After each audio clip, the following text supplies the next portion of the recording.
Laura May, how do you maintain online impact for the Radio 1 brands you work with, and is this transferable to artists?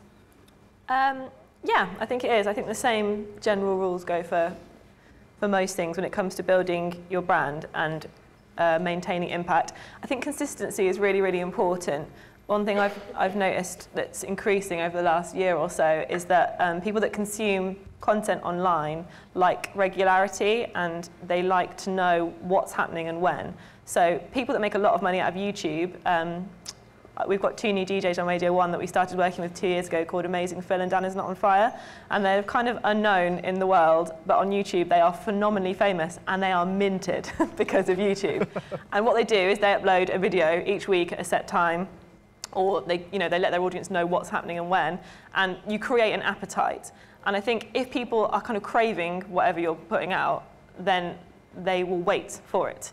And you can there's a lot of new ways that YouTube are kind of encouraging this now, where you can have like holding screens of countdown towards content, like with U-Generation. Obviously this is kind of like quite big scale stuff, but it all is on the basis that if you continue to do things in a set way, people like it and they get impatient when you don't, and in a way that's just as good as if they're happy consuming it. So I think we maintain impact by being distinctive with our styles and being brave enough to know our audience and to just never be generic, because there's so many accounts out there.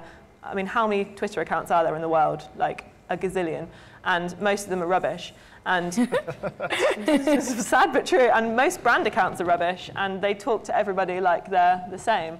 And if you're just, you are yourself, and you're making your own content, so you know you better than anyone else.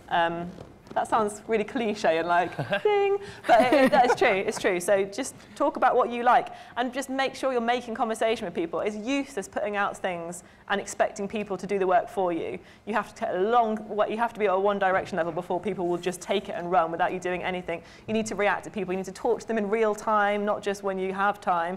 And you need to actually book space out in your diary each week to be like, okay, I'm going to respond to YouTube comments now. I'm going to post this on Tumblr so people will find it after I've made the content. It's all about completing journey so that people aren't kind of left seeing one thing and thinking, oh, that might be okay, maybe. You've got to bring them home to your site or to where you want them to be spending their time and money.